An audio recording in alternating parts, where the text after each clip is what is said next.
ये भी रोटी खाते हैं, हम भी रोटी खाते हैं। हम किसी भी कीमत पे अपने आंदोलन को पीछे हटने नहीं देंगे। दूसरी बात, मैंने एक मांग की थी कि जो लोग सड़क पे हैं उनको आने दिया जाए। मेरा ऐसा विश्वास है कि हमारी बात को सुना गया होगा। अब हम जो आगे की हमारी तैयारी है, हम लोग उस पर चलेंगे। और फिर आपसे कह रहा हूँ, एक दिन में कोई लड़ाई नहीं जीती जाती, कोई लड़ाई नहीं। अभी तो आप ये चाहते हो कि वो गिरफ्तार हो जाएं, अभी तो उनको सजा मिलेगी। अभी लड़ाई बहुत लंबी है। हमारे लोग एक बार में सोच रहे थे कि लड़ाई खत्म हो गई। अभी आपको कई बार अपनी ताकत का प्रदर्शन करना पड़ेगा। और मैं एक और छोटी बात कहता हूँ, छोटी इसलिए कह रहा हूँ क्योंकि बड़ी बात कह के कुछ होता नहीं है। अगर आज से काम नहीं चलेगा तो फिर हमें अपनी ताकत दिखाने के हम पे बहुत सारे तरीके आते हैं। हमने ये ताकत जामा मस्जिद पे भी दिखाई है, हमने ये ताकत सतगुरु रविदास जी महाराज के जब गुरु घर टूटा उसमें भी दिखाई है, हमने ये आदत अभी 21 तारीख को भी दिखाई थी। और अगर दोबारा दिल्ली उस ताकत को देखना चाहती है तो दिल्ली का स्वागत, दोनों हाथ से स्वागत है। इतिहास गवाह है, इतिहास गवाह है, जिस दिन हम दिल्ली आते हैं ताकत से, कुछ दिन के बाद दिल्ली में अच्छे अच्छों के दांत खट्टे हो जाते हैं।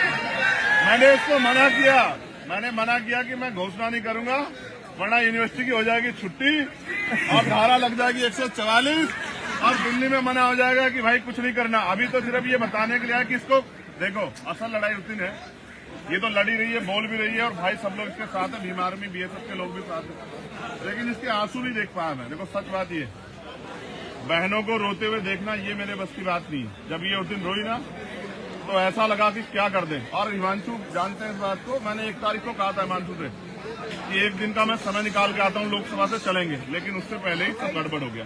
देखो वो बहुत तेज है, हमारे फोन सुन रहे हैं महमूद भाई, उनको पता लग जाता है कि कब हम क्या करने वाले, इसलिए पहले तैयारी कर लेते हैं। उन्होंने ये आंदोलन कुचला इसलिए, उसको हटाया इसलिए, चोरी डकैती इसलिए की कि आंदोलन बड़ा पत्थर ताकतवर हो जाता है। ये तो जिंदा लोग का आंदोलन है। तो मेरा विश्वास है कि आंदोलन वहीं चलेगा, पूरे जोर शोर से चलेगा और आंदोलन जीतेगा भी, क्योंकि सबसे बड़ी ताकत हमारे पास संविधान है। इस संविधान के जरिए हम उनको सजा भी कराएंगे और जो 25,000 वैकेंसियां बैकलॉग बाकी है उसको पूरा भी कराएंगे। और यूनिवर्सिटियों में जो एक और बात बताई तथ्यों के साथ, रितु ने कहा कि मेरे पे जानकारी है कि अपमानित होके सौदा करके बहन बेटियां यहाँ नौकरी करना चाहती, इस व्यवस्था को हम लोग डायनामाइट लगा के उड़ा देंगे अगर उनका दिमाग खराब हो गया। हम दिखावे के लिए नहीं करते हैं कि हम बहन बेटियों का सम्मान करते हैं। हम भाजपा आरएसएस के लोग की तरह नहीं है, हम सम्मान दिल से करते हैं और करते रहेंगे। और हमें तो बाबा साहब अम्बेडकर ने यह शिक्षा दी है कि किसी भी समाज की तरक्की उस समाज में रहने वाली महिलाओं की तरक्की से मैं मापता हूँ कि उस समाज की, उस प्रदेश की, देश की कितनी तरक्की हुई है। इसलिए अब जो आदेश होगा, जो लोग लीड कर रहे हैं, आज मैं आगे कहूँ कि मेरे हिसाब से करो, ये मेरी आदत नहीं है। मैं रितु से कहूंगा जो आज वो कहेगी, हम अपनी खून का एक कतरा चुका के वो करके दिखाएंगे, उसको पीछे नहीं जाने देंगे। मेरा वादा, वचन है। जेल जाना पड़े, मुकदमे लग जाए, गोली चल जाए, लाठियां चल जाए, कुछ भी हो जाए, दम है तेरे दमन में कितना देखेंगे, दम है तेरे दमन में कितना लेकिन